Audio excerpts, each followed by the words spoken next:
What is the Torreón Massacre and why does it matter? I'm Daniel R. Jennings, and today we're going to answer that question.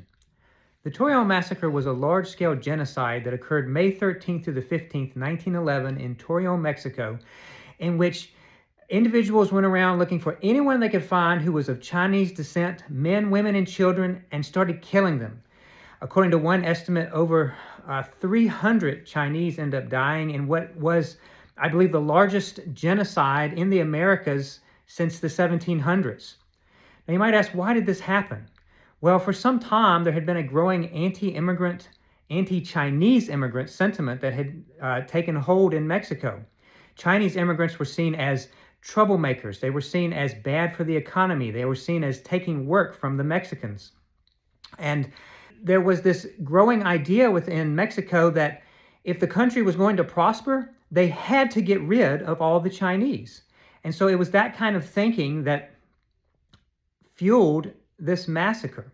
Now, I've been to Torreón many times, and I've been to some of the places where the massacre occurred. I've been to the building where they said that on the second floor, so many Chinese were killed that the blood was dripping down from the ceiling into the first floor.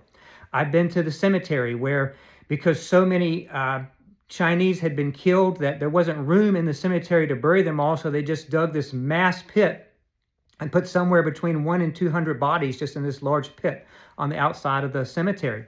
I've been to the plaza where just a short time before the massacre occurred, a local leader got up and gave a speech and said that if they were going to save the country, they had to get rid of the Chinese people. And that was just a very short time, maybe just a week before the massacre broke out.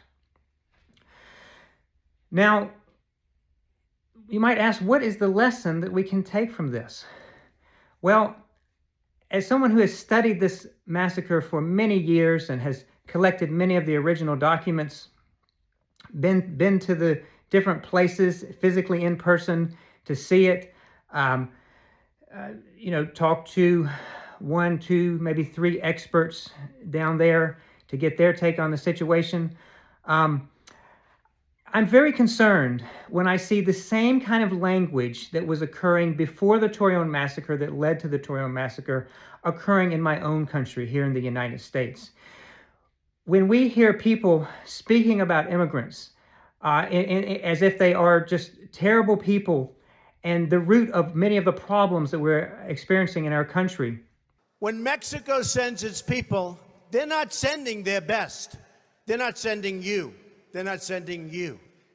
They're sending people that have lots of problems, and they're bringing those problems with us. When we hear people saying the very same things and talking the very same way that the people did before the Torreón Massacre occurred, it should be very concerning for us. We've already seen violence occur, anti-immigrant violence occur here in the United States. When police closed in, the accused El Paso gunman did not try to run.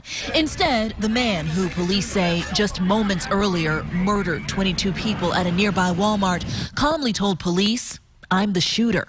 In a newly released arrest affidavit, he spells out his racist motive, telling officers, in his words, he was targeting Mexicans.